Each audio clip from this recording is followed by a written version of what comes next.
may sandali na bigla kang napahinto dahil hindi mo maalala ang pangalan ng taong kaharap mo. Kahit kilala mo siya, pakinggan mo ito dahil may dahilan ito na hindi sinasabi sa karamihan. Hindi ito bigla ang epekto ng edad at lalong hindi ito senyales na mahina na ang isip mo. Mas madalas itong senyales na ang utak mo ay kulang sa tamang pagkain na kailangan nito para manatiling malinaw at matalas. Maraming seniors ang natatakot kapag napapansin nilang mas madalas silang makalimot. Iniisip agad na ito ay simula ng seryosong problema. Pero kung titignan natin ang pang-araw-araw na buhay ng mga matatandang nananatiling alerto, kahit lampas 70 na, may isang bagay silang pare-pareho. Hindi sila umaasa sa mahal na bitamina. Umaasa sila sa pagkain na matagal nang nariyan pero unti-unting nawawala sa mesa ng marami. Ang utak ay binubuo ng malaking bahagi ng taba. Kapag mali ang uri ng taba na pumapasok sa katawan, bumabagal ang signal ng utak. Kapag tama ang taba, mas mabilis ang pag-iisip, mas malinaw ang alaala, at mas kalmado ang pakiramdam. Dito pumapasok ang kahalagahan ng omega-3. Ito ang uri ng taba na gustong-gusto ng utak lalo na sa pagtanda. Ang magandang balita ay hindi mo kailangang gumastos ng malaki para dito. Hindi mo kailangan ng imported na salmon o mamahaling kapsula. Sa palengke pa lang may mga isda na kayang magbigay ng parehong benepisyo sa mas praktikal na paraan. Ang mga isdang ito ay matagal nang kinakain ng matatanda noon, kaya nananatili silang matalas kahit sa huling bahagi ng buhay nila. Isa sa pinaka-praktikal ay galunggong. Madalas mo itong nakikita sa palengke at kadalasan ay abot kaya kahit sa maliit na budget. Ang galunggong ay may sapat na omega-3 na tumutulong sa utak na panatilihing malinaw ang komunikasyon sa pagitan ng mga selula. Kapag malinaw ang komunikasyon, mas mabilis ang pagproseso ng impormasyon at mas matibay ang memorya. May mga seniors na napapansin na mas magaan ang pakiramdam ng ulo nila kapag may isda sa pagkain kumpara sa puro karne. Hindi ito imahinasyon. Ang utak ay literal na mas nagiging relaxed kapag tama ang nutrisyon. Ang galunggong ay madaling ihawin o gawing sabaw kaya hindi rin ito nakakapagod ihanda. Ang susunod ay tamban, maliit pero napakalakas ng epekto. Ang tamban ay mas mataas ang omega-3 kumpara sa maraming mas mahal na isda. Kapag kumain ka nito regular, kahit 2 beses sa isang linggo, tinutulungan nitong patatagin ang memory centers ng utak. Ito ang bahagi ng utak na responsable sa pag-alala ng pangalan, petsa at simpleng detalye sa araw-araw. May isang lola na nakausap ko na nagsabing simula nang ibalik niya ang tamban sa pagkain, mas hindi na siya kinakabahan sa tuwing may kausap siya. Hindi na raw siya masyadong natatakot na makalimot. Hindi dahil bigla siyang gumaling kundi dahil mas may tiwala na siya sa sarili niyang isip. Ang kumpiyansa sa memorya ay mahalaga rin sa mental health ng seniors. Kapag laging may takot na makalimot, mas lalong bumabagal ang utak dahil sa stress. Ang tamang pagkain ay hindi lang nagpapatalas ng isip kundi nagpapakalma rin ng emosyon.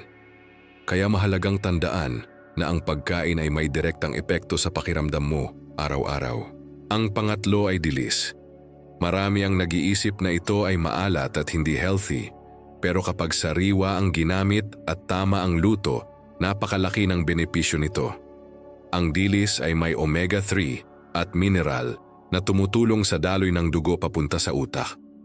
Kapag maayos ang daloy, mas sariwa ang pakiramdam at mas alerto ang pag-iisip. Noon pa man ang dilis ay kasama na sa lutong bahay ng maraming pamilyang Pilipino. Hindi ito uso noon dahil sa trend kundi dahil praktikal at mabisa. Maraming matatanda ang bihirang makaranas ng seryosong paghina ng memorya dahil sa ganitong simpleng pagkain. Ang mahalaga ay hindi mo kailangang baguhin lahat ng sabay-sabay. Ang utak ay parang halaman. Kailangan lang ng tamang sustansya sa tamang oras. Kahit unti-unti mong ibalik ang mga isdang ito sa pagkain mo, makakaramdam ka ng pagbabago sa paglipas ng mga linggo. Huwag mong isipin na huli na ang lahat. Maraming seniors ang nagulat na kahit sa edad nila, ay posible pa ring maging malinaw ang isip basta may tamang suporta mula sa pagkain. Ang sikreto ay consistency, at pag-unawa na ang utak ay buhay at patuloy na nag-a-adjust. Sa susunod na bahagi, pag-uusapan natin ang dalawa pang murang isda na madalas nandyan lang sa palengke pero hindi nabibigyan ng pansin.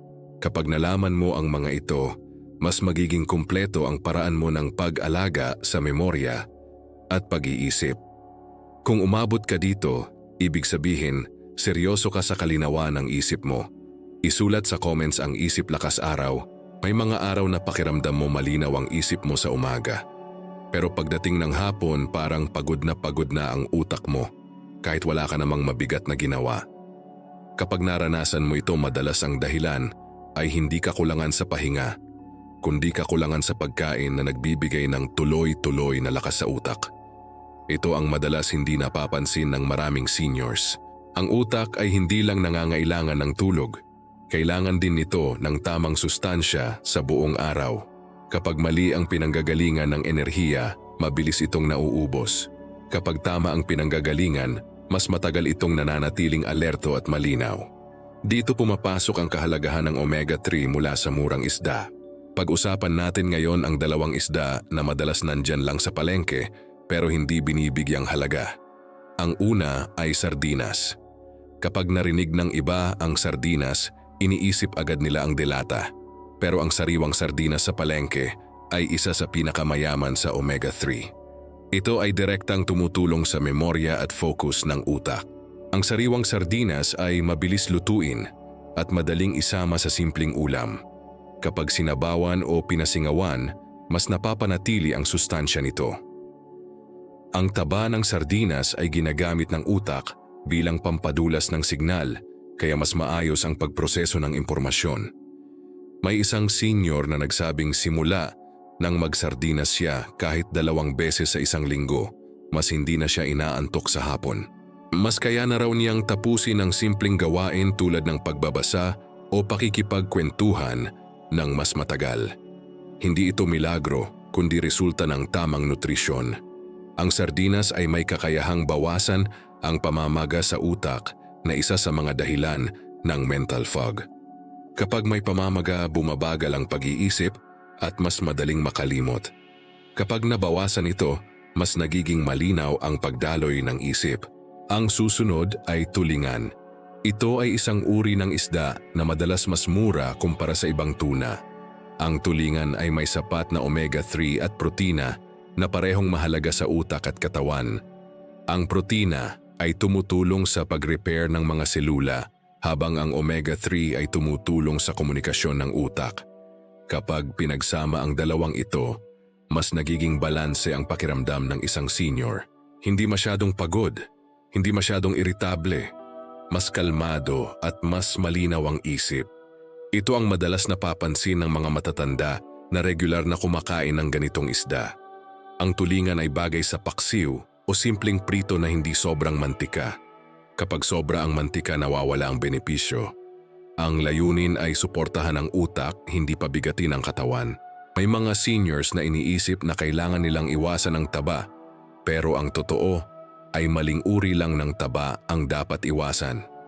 Ang omega-3 ay hindi kalaban.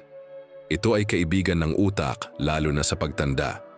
Kapag ang pagkain ay puro pino at matatamis, mabilis itong nagbibigay ng enerhiya, pero mabilis ding bumabagsak. Ito ang dahilan kung bakit maraming seniors ang biglang nanghihina ang isip sa hapon. Kapag isda ang pinanggagalingan ng enerhiya, mas pantay at mas matagal ang epekto. Hindi rin kailangan ng malalaking bahagi. Ang mahalaga ay regularidad. Kahit maliit na piraso ng sardinas o tulingan sa isang ulam ay sapat na para suportahan ang utak. Ang consistency ang tunay na sikreto. May isa pang mahalagang benepisyo ang mga isdang ito. Nakakatulong silang pababain ang stress hormones. Kapag mababa ang stress, mas gumagana ng maayos ang memorya. Maraming seniors ang nagkakamali sa pag-aakalang ang stress ay emosyonal lang. Pero ito ay pisikal din at direktang naapektuhan ng pagkain. Kapag kalmado ang katawan, mas malinaw ang isip. Kapag malinaw ang isip, mas nagiging kumpiyansa ang isang senior sa araw-araw na buhay. Ang kumpiyansang ito ay mahalaga para manatiling aktibo at may gana sa pakikisalamuha. Unti-unti mong mapapansin na mas madali kang makasabay sa usapan. Mas mabilis mong maalala ang mga detalye. Mas hindi ka na natatakot na baka may makalimutan ka. Ito ang epekto ng tamang suporta sa utak. Hindi mo kailangang sundin ito ng perpekto. Ang mahalaga ay sinisimulan mo. Ang bawat maliit na hakbang ay may ambag sa kalinawan ng isip. Sa susunod na bahagi, pag-uusapan natin kung paano pagsasamahin ang mga isdang ito sa tamang oras ng pagkain at anong simpleng ugali ang makakatulong para mas tumagal ang epekto nito sa memorya. Doon mo makikita kung paano gawing pangmatagalan ang benepisyo. Kung umaabot ka dito, ibig sabihin committed ka sa pag-alaga ng utak mo. Isulat sa comments ang memorya alaga araw. May sandali na bigla mong napansin na mas madali ka nang makasabay sa kwentuhan kaysa dati at mapapaisip ka kung bakit parang mas malinaw ang isip mo nitong mga huling linggo. Kapag nangyari ito, huwag mong maliitin dahil madalas ito ang unang senyales na tama ang direksyon ng pag-alaga mo sa utak. Ang maliliit na pagbabago sa pagkain at ugali ay may malaking epekto kapag pinagsama-sama at ginawa ng tuloy-tuloy. Ngayon, pag-usapan natin kung paano gawing pangmatagalan ang benepisyo ng mga murang isda na nabanggit at kung paano ito isasama sa araw-araw na buhay nang hindi nakakapagod o nakaka-stress. Maraming seniors ang nagsisimula ng maayos pero humihinto dahil iniisip nilang mahirap panatilihin. Ang totoo, mas simple ito kaysa iniisip mo. Ang unang mahalagang bagay ay timing. Ang utak ay mas receptive sa sustansya kapag hindi ito overloaded. Kapag kumain ka ng isda sa tanghalian o hapunan, mas nagagamit ng katawan ng omega-3 habang nagpapahinga ka. Ito ang dahilan kung bakit maraming seniors ang mas malinaw ang isip kinabukasan kapag magaan ang kinain sa gabi. Hindi rin kailangan araw-araw. 2 hanggang 3 beses sa isang linggo ay sapat na para makaramdam ng tuloy-tuloy na benepisyo. Kapag pinilit mo ang sarili mo, araw-araw mas mataas ang tsansang magsawa ka. Ang goal ay sustainability, hindi perfection. Isang mahalagang ugali na madalas nakakalimutan ay pag-inom ng sapat na tubig. Kahit gaano kaganda ang pagkain, kung kulang ka sa tubig, bumabagal ang signal ng utak. Maraming seniors ang iniisip na normal lang ang pagkaantok at mental fog, pero madalas ito ay dehydration lang. Kapag sinamahan mo ang pagkain ng isda ng tamang hydration, mas nagiging epektibo ang epekto nito. May mga matatanda na nagtataka kung bakit pareho lang naman silang kumakain ng isda, pero iba ang pakiramdam. Ang sagot ay madalas nasa paraan ng pagluluto. Kapag sobra sa mantika at sobrang alat, nawawala ang benepisyo at nadadagdagan pa ng stress ang katawan. Ang simple at natural na luto ang pinakamabuti para sa utak. Isa pang mahalagang bagay ay pag-iwas sa sobrang pino at matatamis na pagkain, lalo na sa hapon. Ito ang mga pagkain na biglang nagbibigay ng enerhiya tapos bigla ring bumabagsak. Kapag bumagsak ang enerhiya, nadadamay ang memorya at focus. Ang isda ay nagbibigay ng steady na support kaya mas pantay ang pakiramdam ng isip. Maraming seniors ang nagsasabing mas mahimbing ang tulog nila kapag may isda sa hapunan. Hindi ito tsamba. Ang omega-3 ay tumutulong sa regulation ng mood at sleep hormones. Kapag maayos ang tulog, mas malinaw ang memorya kinabukasan. Ang utak ay nagre-repair habang natutulog kaya mahalaga ang kombinasyon ng tamang pagkain at pahinga. Huwag mong kalimutan ang galaw ng katawan. Hindi ito kailangang mabigat. Simpleng lakad lang pagkatapos kumain ay sapat na para mapabuti ang daloy ng dugo papunta sa utak. Kapag mas maayos ang daloy, mas mabilis makarating ang sustansya kung saan ito kailangan.